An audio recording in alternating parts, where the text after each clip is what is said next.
The relic. Dust swirled around the jagged cliffs of Kravix, for as twin suns beat down on the training field. Dozens of Galactic Coalition soldiers stood in formation, sleek and polished in composite exo-armor, plasma carbines slung across their backs. Their gear shimmered with efficiency. Everything designed for peak performance, zero recoil, total synchronization with neural implants. Then there was the human. Private Hank Connors stood at the edge of the lineup, wiping his face with an oil-stained rag. His armor, if it could be called that, looked like scavenged riot gear from 2 centuries ago. And across his chest, slung casually as if it were a fishing rod, rested a weathered piece of walnut and steel, the M1 Garand. A click, then a snort. Commander Yulvar, the unit's training overseer, turned toward him. The insectoid officer's mandibles clicked in amusement, his compound eyes narrowing. "What is that human?" he buzzed. "Some sort of ceremonial stick?" Hank didn't even look up. This stick helped liberate half of Europe in the 1940s. "It still works just fine." Yulvar laughed, joined by a chorus of hisses and chuckles from the Coalition soldiers. The sleek Altari, the crystalline Marn, even the emotionless Kiner all turned their attention to the relic of a weapon in Hank's hands. "It fires projectiles?" one of them asked, incredulous. "Solid projectiles? With chemical combustion?" "Sure does," Hank replied. He pulled back the bolt, letting the mechanism snap shut with a satisfying clink. "It's like a sledgehammer, too." Yulvar paced forward, towering over the human. "You humans persist in your obsession with brutality. Why bring an ancient toy to a military proving ground? Surely your species has more refined armaments." "We do," Hank replied. "But I like this one. It doesn't overheat, jam from ion interference, or wait for biometric permissions. Just point and shoot." The commander waved a claw. "Fine. Let's test your toy." Within minutes, a mock skirmish was arranged. One-on-one simulation, neutral terrain, non-lethal rounds. Hank versus a Kiner trooper. The Kiner carried a grav rifle that could punch through 2 meters of stone. Hank carried his rifle, 8 rounds in the clip, and maybe a bit of stubborn pride. The match was over in 90 seconds. The Kiner's suppressive fire forced Hank into cover.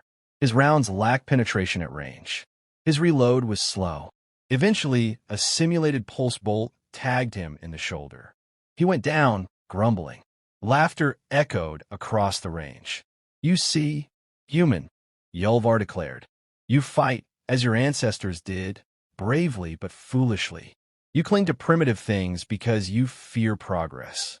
Hank sat up, dusting himself off. "Nah, I just like to feel what I shoot." The commander waved dismissively. "Your relic belongs in a museum." "Funny," Hank said, brushing past the bug-eyed officer.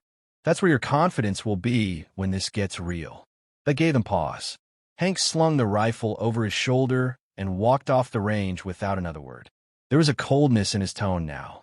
Not the cranky irritation they were used to, but something harder, experienced, tested.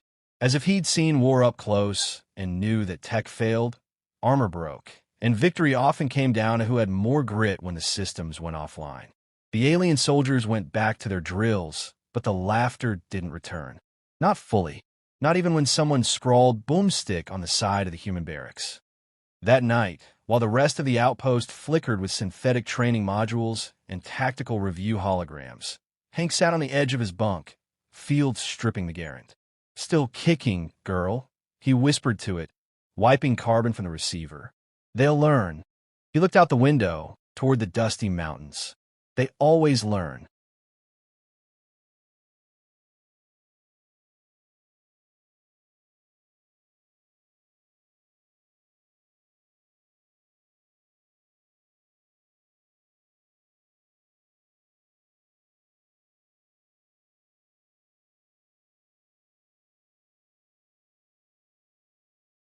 The siege of Delta Post. The warning came just after dawn. A tremor rattled the perimeter fence of Delta 47, not from seismic activity, but from synchronized metallic footfalls, hundreds of them. Coalition sensors buzzed with incoherent static. Communication relays blinked red across the grid. Something was jamming them. Then the first sentry drone exploded in a shower of sparks. Private Hank Connors was already awake. He didn't trust alien mattresses or alien silence. He slipped on his boots and stepped outside just as a high-pitched whine pierced the sky. What in the... A streak of red light flashed overhead, slamming into the command tower. It detonated in a bloom of molten steel and fire. The blast lit up the outpost and the advancing shapes behind it. They were spindly, angular machines with saw-blade limbs and plasma core hearts. The Eviscerators, an outlawed AI warbot swarm, decommissioned decades ago after a failed uprising. Everyone had assumed they were wiped out. Everyone had assumed wrong. Lieutenant Darrow, an Altari officer, shouted from a collapsing observation deck. "Shield are offline. They're using dampening fields." Panicked soldiers, Marn, Kiner, and Altari alike, scrambled for cover, trying to return fire. Their plasma rifles sputtered, overheated by electromagnetic pulses. HUDs flickered with scrambled data. The outpost defense grid failed one node at a time. "We're being overrun," someone yelled. Hank stepped back into the barracks, calm as a thundercloud. He knelt by his cot and flipped up the panel under his bed. His duffel was there. Not the standard-issue Coalition emergency kit, but something heavier. With care, he opened it and pulled out a long, narrow case. Inside, his M1 Garand, oil-soaked cloth, bandolier of .30-06 rounds, and a K-bar knife that had belonged to his grandfather. He muttered to himself, "Plasma this, plasma that. Let's see how they handle it." Out in the chaos, a Kiner soldier screamed as his energy rifle exploded in his hands.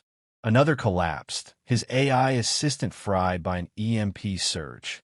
The aliens were being slaughtered, not by superior firepower, but because their weapons depended on tech that was now useless. Hank, meanwhile, strode through the smoke with his Garand at the ready. He dropped to one knee and took aim at a closing Eviscerator unit. Blam! The rifle cracked like a thunderclap.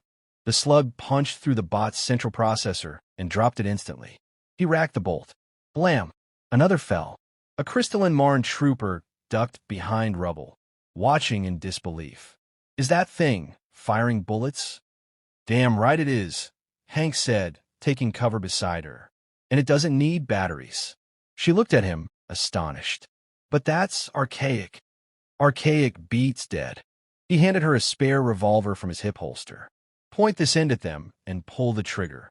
As more soldiers fell back, forming a ragged line of resistance, Hank took charge, not with rank, but with competence. He organized fallback routes, set up choke points using debris, and handed out spare earth weapons from his private stash. A dozen alien troops watched him reload by hand. No digital HUD, no targeting matrix, just muscle memory and steel nerves. "We need evac," someone shouted. "No time," Hank replied. "We hold this ground." Old school.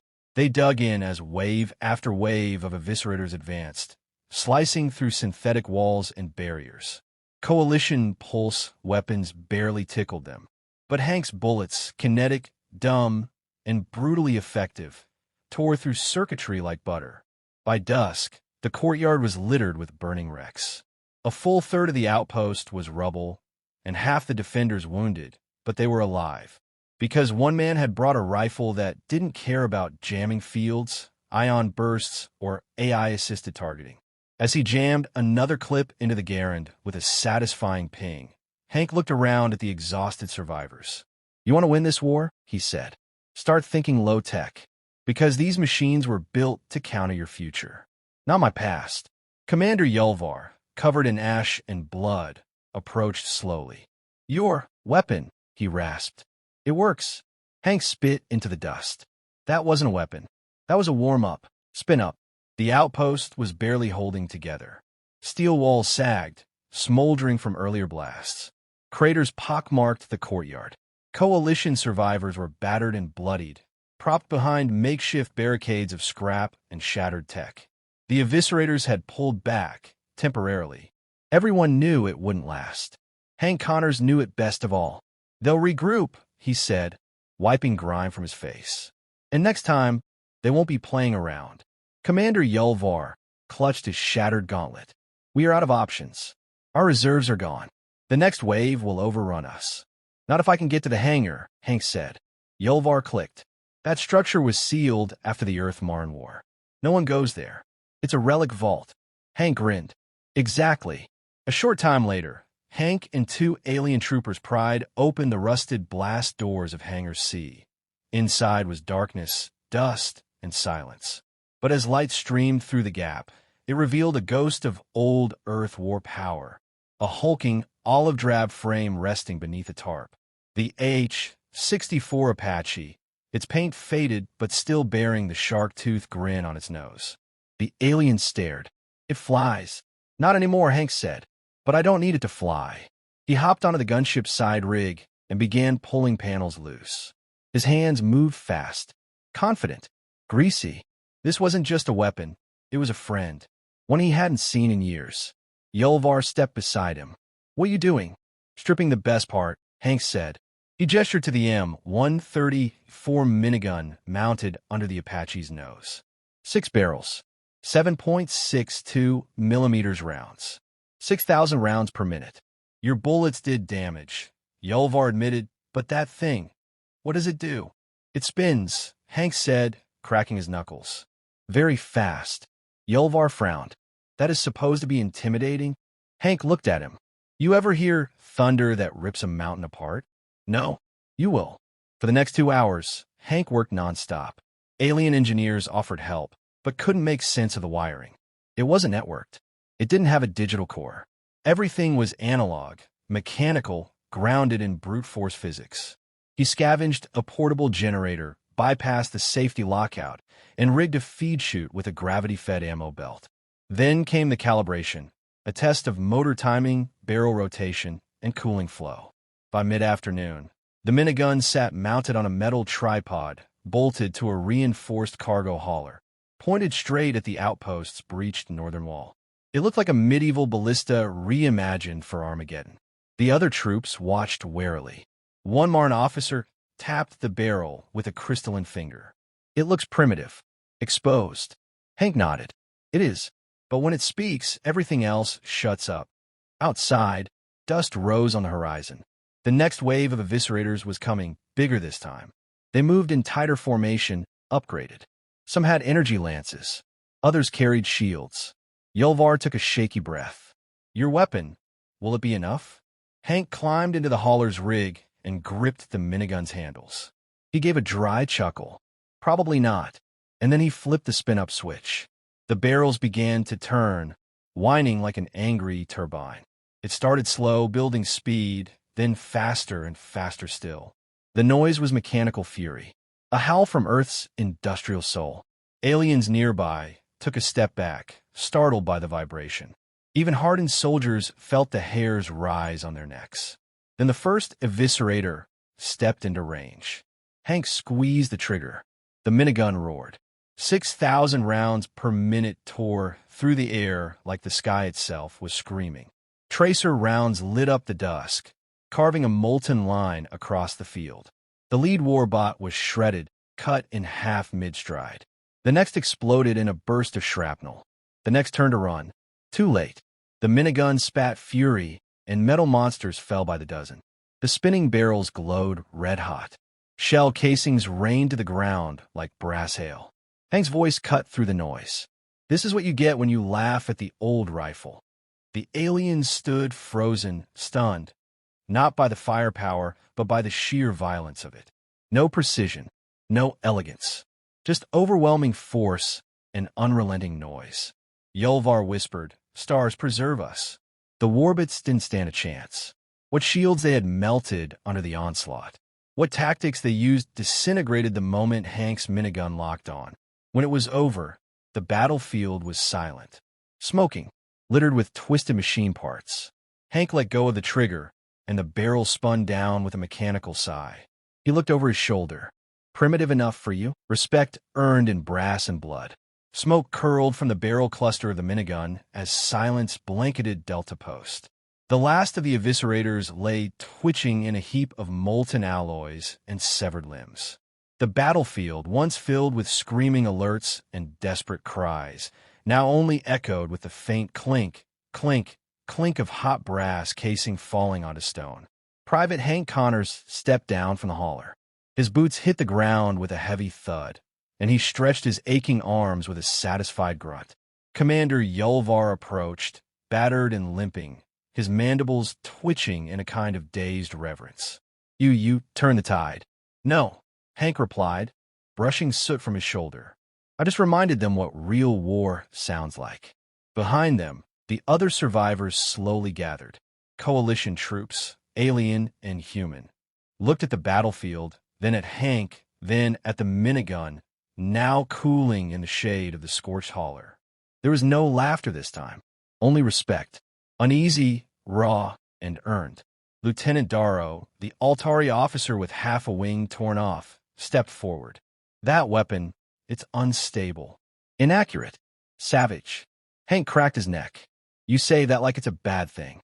"But it worked," she admitted. "More than anything else we had." Hank nodded.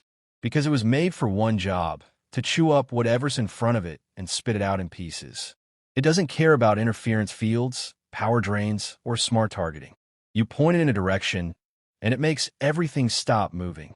He looked at the crumpled forms of the eviscerators, still steaming in the dust. They weren't expecting something like this. That's the trick, see? You got enemies designing weapons to fight tomorrow's clean, smart war. But humans, we fought dirty ones. We fought when the lights went out, when the radios died, when all you had left was a rifle, a shovel, and whoever stood next to you. A young Marn soldier, her crystalline skin cracked with burns, stepped forward and asked quietly, "Where do you find weapons like that?" Hank grinned. "Back on Earth. We got museums full of them." Laughter, nervous but genuine, rippled through the crowd. Even Yulvar, still reeling from the battle, let out a dry, clicking sound that might have been a chuckle. The moment passed, and the commander straightened. "We owe you our survival, human. Not just for your gun, but for your instincts, your tactics, your refusal to die quietly." Hank nodded, accepting the compliment without fanfare. Yulvar continued, "Your methods may be unorthodox, but they work. The Coalition will want to debrief you. They will want to know how Earth's past can be weaponized for the future." "I'll tell them," Hank said, "but they better be ready to listen. No more snickering about primitive tech. Sometimes simple works better, especially when it's mean." He looked back at the minigun one last time. "She's got more to say if we ever need her again." A shadow passed over the group as a Coalition medevac cruiser descended. Relief had finally arrived. Troopers moved to assist the wounded, while drones began scanning the wreckage. Before boarding, Yulvar turned back to Hank. "I mocked your rifle," he admitted, "but today it saved us." Hank unslung the Garand, holding it in both hands. "This old girl's been through more than most of us. Normandy, Korea, the Cold War, Mars Rebellion. Hell, even helped clear out an alien nest on Europa. You don't laugh at tools like that." Yulvar tilted his head. "Perhaps we should unseal more Earth relics." Hank smiled. "Be careful. You might unleash a whole generation of angry history." As the sun dipped behind Krovik's IV's jagged cliffs, casting long shadows across the ravaged field, Hank stepped onto the evac cruiser. Around him, alien soldiers gave him respectful nods. A few even saluted, not because he was ranked, but because he had earned it in brass and blood. As the cruiser's ramp closed behind him, one of the younger troopers whispered to another, "I don't think I'll ever laugh at a human rifle again."